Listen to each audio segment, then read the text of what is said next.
What's up, boys? It's TheDuelFactory once again with another video, and in today's video I'm going to be showing you an Invoked Eldlich deck profile that I actually took to a locals. I went to a locals other than my regular one that I usually go to. I actually went to the War Zone to see all my buddies in Mattoon and Decatur, actually. It was really cool seeing all the boys once again. For God knows, it's been a long time since I've seen everybody. But it's fun. I just wanted to play this deck because I've been wanting to play for fun, and I just wanted to play Eldlich cards. I wanted to play Invoked cards, and I saw people were playing this deck. So, that being said, I'm going to go ahead and get into the deck profile. Don't forget to check out the X2 Drop podcast. It goes up every Monday on YouTube, Google Play, iTunes, such and such. But if not that, let's actually get into the actual profile. So, the main deck itself for Eldlich monsters, we play 2 copies of Eldlich the Golden Lord. You don't need more than 2. Not much to say. He does everything you need him to do. On to the Invoked part, we play 3 copies of Alistair the Invoker. He's your best normal summon in your deck. It gets you Invocation, gets you access to Mechaba every single turn. Not much to say. He's one of my favorite cards in Yu-Gi-Oh! I just wish he was a little bit better. That's it. And then for other monsters, like supporting cast, we play 3 copies of Magician's Soul. It's one of the best extenders in this deck. It does a couple things for you. So it lets you dig deeper into your deck. It lets you get like cards like Curse Eldlin and stuff like that off that kind of interfere with like you being able to push for game. It's an extender that gives you an extra monster to make Predaplant Verde Anaconda, so you can make your Dragoon in this deck. Like, it's actually crazy. And then instead of playing Apprentice Illusion Magician, we're playing 1 copy of Mana.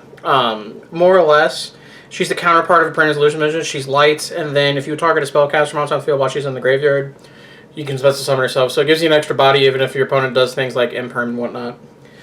We do have to play the 2 bricks as we are playing the Dragoon package and Red Eyes and Dark Magician. I swear the Dark Magician is glued to my hand, and Jatton is probably laughing at me.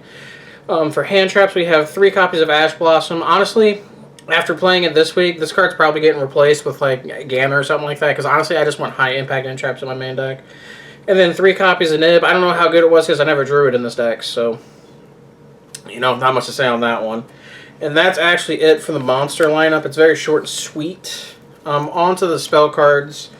Arguably probably one of the best cards in the actual deck itself is Cursed Eldlin. This card does a lot. So for those of you who don't know, you pay 8, feel great. Search in Golden Land or search Eldlich, the Golden Lord himself. Other cool things you can do, if it's sent to the field, to the spell and trap card zone, to the graveyard, you can send any any Golden Land, or you can send Eldlich himself to the graveyard. The card's actually just crazy. Like, I didn't think it was going to be as good as I thought it was, but yeah, this card's crazy. But the fact that it's unsearchable, I don't think anything's going to happen to it. I play 3 copies of Magical Meltdown. This card's crazy as well, because he searches Educated Man, Dante's, or Alistair the Invoker. And then Terraforming as a 4th copy of Magical Meltdown. I really wish we had multiple copies, but I understand. 2 copies of Invocation. We're not playing any draw spells like Desires or anything like that. There's no need to play anymore. Plus, you always open a copy of it anyway, as pointed out to me by one of the locals over there.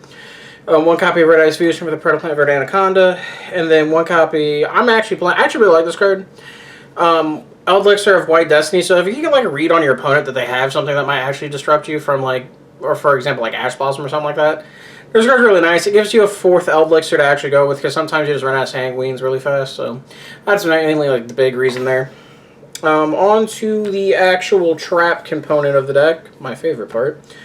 We play 3 copies of Scarlet Sanguine. I must just say this card's actually just broken. I can really see it. Honestly, the next Manlets comes, I can honestly see it going to 2. Or honestly, maybe even 1. You never know. And then you have 3 Conquistador, that's your card popper, and 3 Hakero, that is your graveyard disruption. And then for the flex spot in the deck, I played 3 copies of Strike. A lot of your plays, like, I also, for example, like, because this deck, you're just slow rolling most of the time, really, is basically what it comes down to. Your deck's advantage is it keeps getting 1-for-1 trades and whatnot, and you want cards like your Alistair to resolve. You want cards like, Eldlich, the Golden Lord, to be able to remove cards. You want him to be able to keep coming back, so on and so forth. So I think this is a really good choice, because it stops a lot of like problematic hand traps that your deck has going up against it. And that's the main deck. It is 40. Like I said, now that I actually own Prosperities, honestly, I'm probably going to update the list, because I think that Prosperities would be crazy in that deck. Extra deck itself, 2 copies of Mechaba. There's several games I actually went in the 2s. The longer the game gets, the more important these cards become.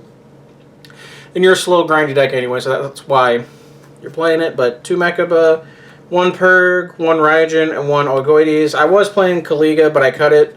Kaliga's probably going back in, though, not going to lie. That card would have been really nice. 1 copy of Dragoon, not much to say. This card in decks like this is actually just crazy. Like decks that like to slow roll, hilarious. 1 copy of Super Dreadnought Rail Cannon Gustav Max and 1 Super Dreadnought Rail Cannon Juggernaut Libe. I did this for the option if you have 2 Golden Lords on the field. It never came up. Package is probably going to get cut. Not 100% sure though. For Link 1s, 1 Relinquish Enema. Cards actually really necessary. 1 Link Karibo and then 1 Maiden, Magistus Moon Maiden, and 1 Link Spider. All those Link ones are necessary. You have to play all of them. And I'm like, I wish I was joking, but I'm not. The boy himself, Predator Plant for an Anaconda. I can see this card getting banned because it's actually just crazy, but you never know. 1 copy of Nightmare Phoenix and 1 copy of Nightmare Unicorn. And that was my Eldlich Invoked Eldlich, whatever you want to call it, deck profile. Don't forget to like, comment, subscribe. I love bringing you guys these deck profiles. Hopefully, once I get my PC built and everything like that, I'll actually bring you guys some more content in terms of like duel videos, combos, and of course I'll bring you some more up-to-date deck profiles. But like I said, I'm Joe with the Duel Factory. Don't forget to check out the X2 Drop podcast, and I will catch you guys in the next video. Peace.